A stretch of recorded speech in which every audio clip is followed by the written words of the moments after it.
Hi team, hope you're all doing well. Thought I'd do another update video. I like doing these hobby update videos, it keeps me on track. Just like my COVID body, my pile of shame is growing, which is actually quite annoying because I'm normally pretty good at getting stuff done. My trick over the last 10 years has been don't buy the new shiny thing until you finish the thing you've got. And that tends to work, that has worked most of the time. But with the lockdown unlocking, with lots of deployment zone events coming up in the summer, I've got a bit carried away. Or carried away for me anyway. But before I show you my shame, here's some of the things that I actually have finished. The Death Watch are coming along quite nicely right now. A joint project with Grey Knight SEO, he's got a chunk of them. This is the ones that I've got. Dudes with shields, for that 4-up invulnerable save goodness. Dudes with claws, because claws are good now. I don't know why I did the Xenophase swords on sergeants and power fists, and the claws seemed like a good idea at the time.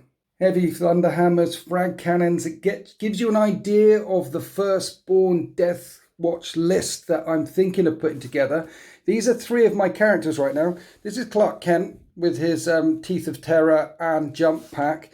That chap back there, he's going to be a lieutenant with the Relic Bolter side cantered optics right there. This is another captain for another list because I've got 3 what I think are pretty good lists, and he's another guy staying at the back, and that relic gives units around him a 5-up invulnerable save for when there's not storm shields around. So the Death Watch are being built from the ground up for the Legends event. The idea is that they're competitive. I've got 2 lists of just Firstborn only. One list with a chunk of Primaris in it, which is only about 20% complete, but that's a Primaris only list. The veteran firstborn list is kind of easy to justify as Death Watch because Death Watch veterans can do things that no other Space Marine chapters can do. But when you start putting together a Primaris list, you've got to try and convince yourself, why don't you just take Blood Angels? Because Blood Angels are probably the most competitive way to play Space Marines right now, I think.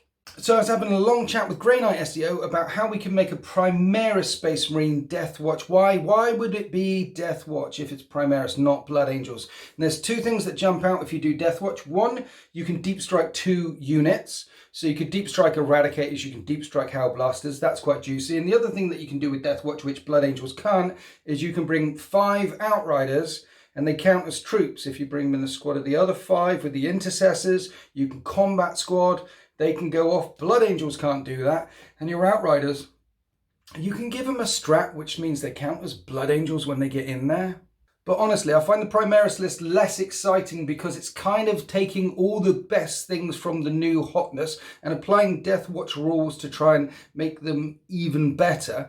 Whereas the Firstborn Vets list, it's also narrative. It scratches my narrative itch, and I hope it's going to do well. There's 2 versions of it. So starting my journey through my pile of shame, this is a Vanguard bomb. I've already done one for version 1 of the list. I've got 2 versions of the Death Watch Firstborn list, and this one's got even more heavy thunder hammers in because Death Watch, you can take a chunk of them. Damage 4 heavy thunder hammers. That's something that Death Watch can do that other people can't do. Other factions, other Space Marines can't do very well. They can take lots of them. So what I should have done is put together a good couple of lists and have a nice long chat with Jim Vessel about whether they're any good or not. Jim Vessel, for those that don't know, I'll leave a link to his YouTube below. He does YouTube and podcasts and things like that. It should be running along the bottom of the screen now. He is like an Adepticon winner, an ITC champion, member of the Canadian national team. He knows his beans. And he's a very nice guy. And now he's in the deployment zone as well. He does a series called Competitive Corner once a week, every week. But the 4th one is in the deployment zone and takes questions from the deployment zone community. Because if you join the deployment zone, you get access to extra videos, best way to support us, and you get access to Discord, talk to loads of other people in the community. And if you're already in the deployment zone, thank you so much. You are legends. Stand by for the events that are going to happen in the summer once the lockdown unlocks even more. We've got the Gehenna online events, your chance to affect the fate of an entire star system wherever you are in the entire world. And also the events in the real world, IRL. We've got monthly events happening up near Nottingham. There's the open day towards the end of the year. I'm so keen to get out of the house. So after the horrible events that have happened to everyone in the last year, and the incredible generosity of the community allowing me to do this for a job, I'm determined to give back. I'm really determined to get out there and meet as many as you as I can, not be stuck in a room all the time. And I'm really determined to make sure the deployment zone doesn't just become a place for extra videos, but it becomes a place for community and meeting and greeting and exciting things happening in real life. Yes, that sounds exciting. But in the meantime, my pile of shame keeps growing. Here's some more Death Watch. And some more Death Watch. And then, because I quite like the idea of Vanguard bombs, and I know I haven't finished it yet, but in case you were wondering, this backpack is from cromlech.eu. Anyway, Vanguard bombs. I got a couple more boxes for the 13th because they're nice. Claws are good now. Let's add that to the pile. And then I still haven't finished this one or that one. Then I've got these, which I'm going to do with contrast. I've never used contrast before. And then these are going to get added to these, which is part of this, which is a secret project I'm going to film, so don't tell anyone. Just like this secret project here, which has all these miniatures here, which also add to my pile of shame, but these miniatures are so gorgeous. And then on top of that, we add this, which are Necrons, and they get added to this, which is 3 boxes of Indomitus. So yes, a tomb world will arise. But these are going to be painted up by Den of Imagination Painting Studios. That's why they're not on the base, because I shipped them to Den.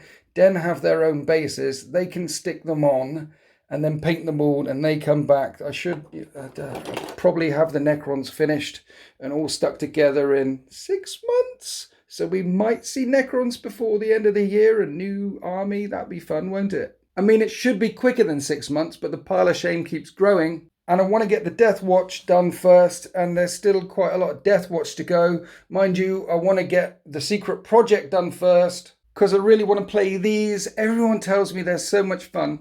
But I also really need to get the bases to these done first, which get added to these, which look like this, the 13th Militarum, which are going to be super fun to field and add to the lore and narrative behind my fleet. And I like tanks. Who doesn't like tanks? But the codex isn't out yet, so I don't think I need to base these yet, or do I?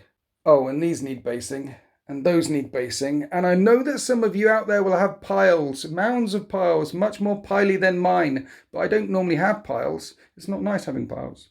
Right, so for now, I'm smashing my way through my Death Watch so I can get them done so I can play test my lists, because I don't play with unpainted minis. Also, when they're done, I want to share the lists with you guys, and I want to invite members of the Deployment Zone community to come and fight me and also go and fight them, you know, like a Challenge Winters thing. Because I'm lucky to have a whole community that can help me on this journey, so in return, I really want to share the journey with them and whether it's any good or not. I've got some Death Watch lists, I've got some Death Guard lists, and if all else fails, I'll use Knights. Last time I used Knights at No Retreat, I came third. And I was very, very drunk. So yeah, Death Watch first, then the Guard, the Necrons will have to go on the back burner, then the secret projects, because I really want to play those games. I don't know when the AdMech models in the 13th are going to get some love, but there's an AdMech Codex coming imminently, so there'll be new shiny things in that as well, maybe. And if there is no new shiny, I want to play with AdMech anyway because of the new shiny rules. And so I want to get those done as well. So where are they in this? I don't know. And this has been so frustrating for me because normally I have a unit, which will take ages to do.